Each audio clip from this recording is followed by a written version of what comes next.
Okay, so before we get started, I'm super excited to announce I am doing something from my bucket list I've always wanted to do, which is I am going on a gay cruise. And I'm probably equal parts terrified as I am excited, but since I am taking the plunge, I am inviting all of you to come along as well. There's a whole bunch of exciting ports in Asia that we're stopping at, which is awesome. And I'm gonna put all the information down below and links to atlantisevents.com. But if you do go, make sure you mention me during booking because I'm gonna do a meet and greet and you'll get special VIP access. And also, one lucky person and their guest will win their way on board. So yeah, if you guys do have any advice for me on my first gay cruise, make sure you share it in the comments below. And actually, I feel like this is in some ways the perfect segue because to shave or not to shave is a very important consideration when embarking on a gay cruise or when being gay in general. I bring you the gay man's guide to body hair.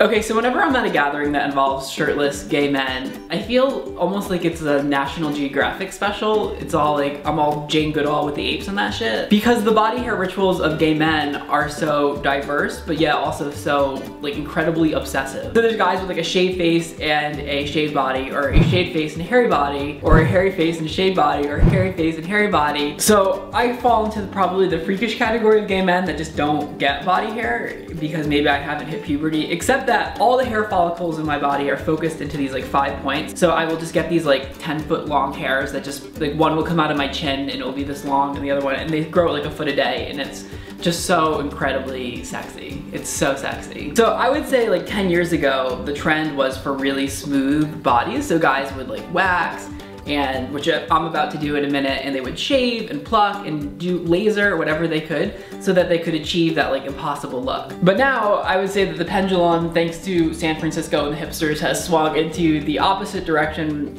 meaning that more gays are embracing a more natural, hairier look, which is also super sexy. Okay, so I did some digging and I found a completely apparently unscientific poll of 30,000 gay men, and it was asking them about like which body part they think is the most important to shave. So take a minute to make your guess. It turns out the most important body part to shave, according to this poll, was the shaft of the penis. Not the balls, not like the pubes, but the actual shaft itself. But here's what's so interesting, only 21% of respondents thought that it was even important to shave that, and that was the most important part of the body to shave according to the poll. So when you look at that, it tells you that either this poll is completely unrepresentative of how gay people really feel, or kind of the image of these smooth bodies that we so often see are in fact not representative of the way that gay people actually feel about body hair. Or maybe it's a combination of both. Who can say? I don't know, I just make YouTube videos. But because I'm so committed to you and to making videos and to the love that we share, I decided that I really couldn't tackle this topic without getting my legs waxed. So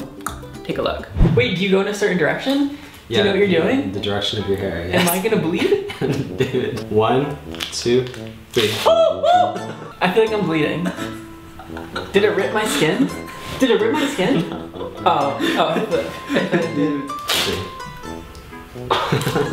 okay, here's the question is, why do people do this on their balls? Because if you pull it and your balls rip, then what? And it's like game over. Do you know what I mean?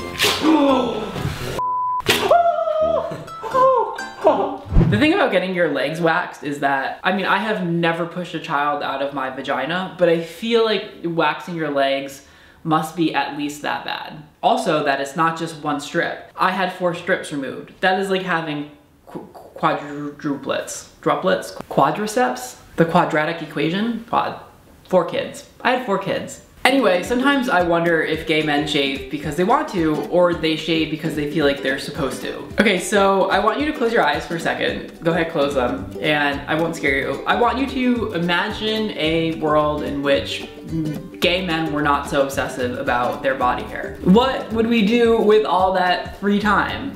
We would probably have a colony on the moon, or feed hungry people. I would probably just masturbate a lot more, to be honest. For me, the bottom line is really this. If you are shaved and smooth, there are guys that will totally be into it. Or if you are hairier than Chewbacca on Rogaine, there's also guys that will be into that. So rather than trying to maintain your body hair for someone else, you might as well do what feels right for you and then attract guys that like you for expressing yourself accurately.